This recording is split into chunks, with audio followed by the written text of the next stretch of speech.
went down Yeah, there? my dad did. Yeah, well, Ocean Spray also went down there and fought too. Yeah, everybody picked all the cranberries, were happy everything was in, figured everything's fine, and then they said they caused cancer, but you had to, for a mouse to get cancer, they had to eat like a whole freight car load of cranberries. It was a weed killer, trizol, but it blew over, but it didn't help that year. No, that's true. I'd kind of forgotten about that. You'd like to forget about it. Yeah, yeah, yeah. And then February, come back when you and your father would go to Philadelphia. Oh, yeah. Yeah, well, my dad was always interested in older things, and well, we started off, Dad and I, whenever we got a chance, we'd hunt for Indian stones. I was telling the gentleman on the back. Most of them, we found some in Indian mills, but a lot of them came from like Medford, Vincenttown, and Marlton. It was easier to find stones there. In the arrowheads are over here. And this is just a small part of them. We got a lot of them home. They kind of bypassed me. Dad and I, we hunted them all. And of course, Dad hunted them even before I could go. But then he gave them to my son instead of me. He said, doesn't make any difference, but they're still around. Bill knows my son well. And as I was talking about that red man's, and this was a thing they used for initiation when you were initiated into the Red Men organization. I don't know if everybody had one or just this one, but you had to run down through a gauntlet, they call it a gauntlet, and like initiation or hazing or whatever. But it's all wood, but still looked like it would hurt. Yeah. So you and your father would go to downtown Center City, Philadelphia? Center City, Philadelphia is where these bottom. That's just a small portion of them. We had found hundreds and hundreds and hundreds of them. Yeah. And they're from like the 1860s back. I have some of them's got 1806. Where did you find the bottles? Where? Yeah. Right, Center City, Philadelphia. Most of them, and at a site, they were like building the hospitals, Yeah. and they were already down 20 foot below ground level, and you could see the remaining of these pits. And we sometimes would work in them. We have done it for 2 days, like on a weekend. We'd spend 2 days hunting them, and we'd bring back hundreds of them. And there's some value to them, but I gave a lot of them away. Some of them, there's all types of them, and some of them are valuable, I suppose. You know, there's a lot of old bottles around this way. Yeah. Yeah. And then this is a peck, right? Yeah, that's a peck. So we can talk about you have the barrel, right? The half barrel. Yeah, this is a barrel here. This is a barrel of cranberries is 100 pounds. They'd fill that up all they could, and then put that lid on there, and then they'd turn it in order to squash it down. And that's a full barrel. And I brought some of these labels that they used to put on them.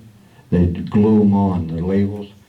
And if anybody wants one, I don't know why they would, but if anybody wants one, there they are. You're welcome to take one of them. They're my uncle's brand, the Ironstone brand. Okay.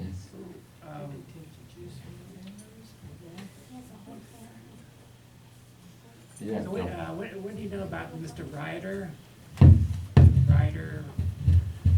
Well, not a whole lot, Bill. I know where he was killed.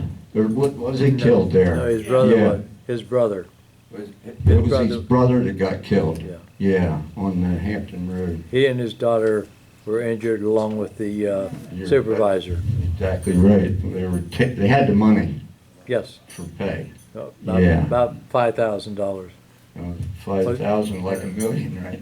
It was what, 1921, 23, somewhere in that neighborhood? That makes sense, because my dad, he was down there at the Cranberry Bogs as a kid, and they heard the shots. They were, those bogs right behind the Piccolo Inn, there's quite a few bogs there. My dad was there, and he was born in 1908, so I think that's about right. They heard the shots. And you knew the rest, you know the whole story? Well, they finally found somebody they said were the perpetrators, and one of them was a 16-year-old Hamilton girl. Really? Yeah. So. But, well, whoever this policeman was at that time, he went to Italy and found the guy and that did the shooting. Yeah. Maybe the girl got it started. Yeah. Well, she was accused of conspiracy for telling them when Ryder and his payroll were going. Okay. Yeah, well, that's true. Yeah, but they did find the guy that killed him. He was a big... Was that the same detective that took the diamond ring? I think it was. Yeah. Yeah. And I think for the murder, that there was someone hung, right? Well, they were supposedly, there was more than one of them, and they were tried in Burlington County because that's where it took place. Right. And I know the girl got a long prison sentence, and I think one or two of the other ones were convicted and hung, but I'm not sure. I don't remember exactly. Yeah. Well, yeah, they did find them, but it surprised me they hung them because that was kind of out of style by then, I think. Yeah, 20s. Well, it depends on the state, because some states did not institute the electric chair until late. Right. But my grandfather, why, I don't know, he went to one, but he did go to one of those hangings in Mount Holly. Yeah. And a lot of people went to them. I don't know that I'd be interested in one, but they did. And I don't know whether in the 20s they did it, but very possible, I couldn't say. I don't know when New Jersey adopted the electric chair. Right. They don't use anything anyway, do they? Not anymore. No. It's pretty when you describe from the wet harvest and winter harvest, how it's done and how they float to the top. Okay. Yeah. Well, now we pick them all by water, and should have brought some pictures, I guess. But they have an 8-foot machine. My son and I built them. We went up to Bill Haynes's in Chatsworth, and he gave us one. We copied, and we made 6 of them. So each one's 8 foot wide. You have to walk behind them. But I had the big rider pickers, and I had 3 of them. I sold them all to Canada. They were hard on the vines. They left these tracks. They were so heavy. Ones we use now, you need more manpower, but they're much easier on the bogs. And after we pick them, they'll all float. They'll float. And we use the same type of stuff they use oil spills, and circle them all up, and then we convey them out of the water. You don't touch anything. Have a conveyor in the water into the truck. Then we take them home to where we clean them. We clean them the best we can. They won't accept them up at Ocean Spray at Chatsworth unless they've been cleaned, because they can't handle too much trash.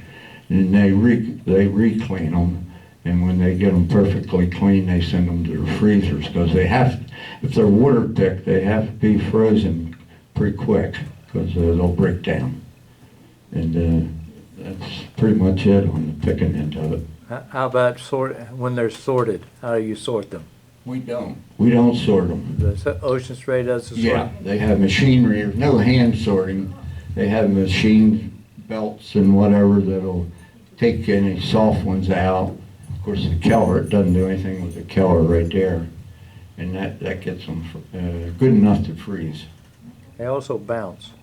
Oh yeah, they'll bounce if they're dry. That's for the dry picklings. Yeah, we had bouncers, the old-fashioned bouncer machine. They used to crank them, and yeah, the good ones will bounce into the good part, and the bad ones will go right on down into the trash. Yeah. Yeah, there she is. One time, it was 50 years ago, because my husband and I were getting ready to get married, and so we went to, my father took us out to the bogs, and he would check on everything when he was out there. So he rides between the two bogs. Yeah. With a big Lincoln Continental. Oh boy. And then he makes a 3-point turn right at the end of the bog. Right. And my mother was screaming. I We were all imagine. scared we were gonna die. Yeah. And he makes his 3-point turn, turns around between the bogs and goes back the other way. Oh yeah. Oh, I think. Yeah, they are a little dangerous. My dad, when he got older, he slipped off the dam once in a while, pretty bad, but we always could get him out. He never got hurt, but they're tricky. The tops aren't that wide of the dams.